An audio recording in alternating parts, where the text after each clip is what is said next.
அதிகாரம் 7.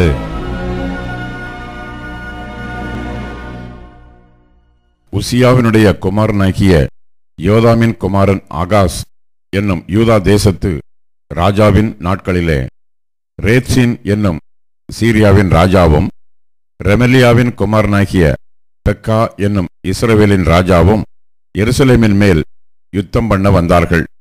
அவர்களால் அதை பிடிக்கக்கூடாமற் போயிற்று. சீரியர் எப்பிராயீமை சார்ந்திருக்கிறார்கள் என்று தாவீதின் குடும்பத்துக்கு அறிவிக்கப்பட்டபோது ராஜாவின் இருதயமும் அவன் ஜனத்தின் இருதயமும் காட்டிலுள்ள மரங்கள் காற்றினால் அசைகிறது போல் அசைந்தது. அப்பொழுது கர்த்தர் ஏசாயாவை நோக்கி, நீயும் உன் மகன் சேயர் யாசூபுமாக வண்ணார் துறை வழியிலுள்ள மேற்குளத்து மதகின் கடைசி மட்டும் ஆகாசுக்கு எதிர்கொண்டு போய் நீ அவனை நோக்கி, சீரியர் எப்ராயீமோடும் ரெமலியாவின் மகனோடும் உனக்கு விரோதமாக துராலோசனை பண்ணி நாம் யூதாவுக்கு விரோதமாய்ப் போய் அதை நெருக்கி அதை நமக்குள்ளே பங்கிட்டு கொண்டு அதற்கு தபேயாலின் குமாரனை ராஜாவாக ஏற்படுத்துவோம் என்று சொன்னதின் நிமித்தம் நீ பயப்படாமல் அமர்ந்திருக்கப்பார்.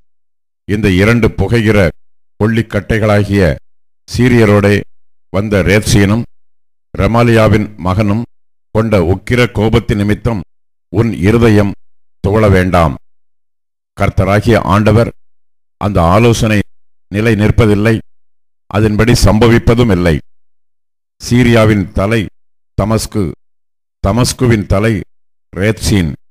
இன்னும் 65 வருஷங்களில் எப்ராயீம் ஒரு ஜனமாயிராதபடிக்கு நொறுங்குண்டு போம்.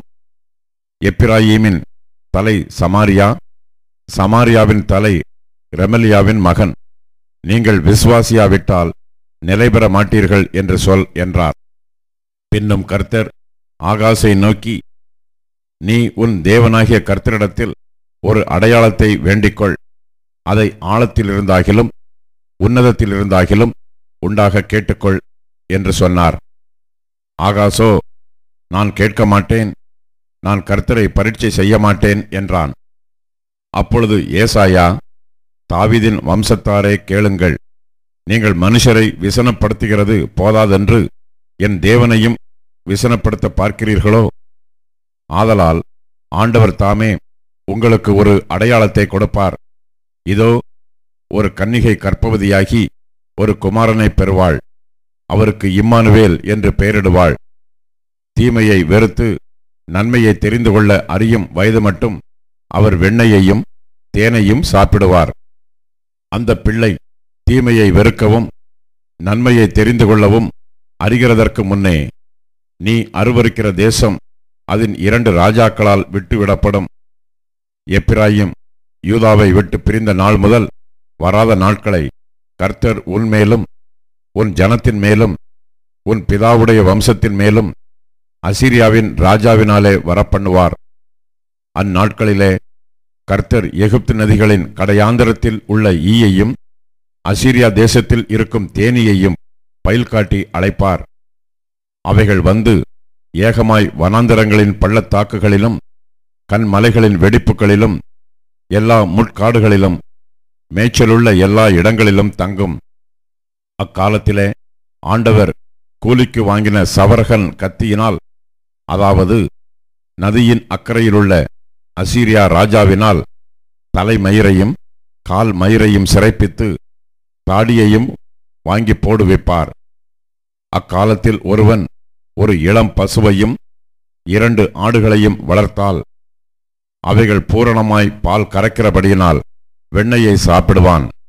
தேசத்தின் நடுவில் மீதியாயிருப்பவன் எவனும் வெண்ணெயையும் தேனையுமே சாப்பிடுவான். அந்நாளிலே 1000 வெள்ளிக்காசு பெறும் 1000 திராட்சை செடி இருந்த நிலமெல்லாம் முட்செடியும் நெரிஞ்சிலுமாகும். தேசமெங்கும் முட்செடியும் நெரிஞ்சிலும் உண்டாயிருப்பதினால் அம்புகளையும் வில்லையும் பிடித்து அங்கே போக வேண்டியதாயிருக்கும். மண் வெட்டியால் கொத்தப்படுகிற மலைகள் உண்டே. முட்செடிகளுக்கும் நெரிஞ்சில்களுக்கும் பயப்படுவதினால் அவைகளில் ஒன்றிற்கும் போகக்கூடாமையினால் அவைகள் மாடுகளை ஓட்டி விடுவதற்கும் ஆடுகள் மிதிப்பதற்குமான இடமாயிருக்கும் என்றான்.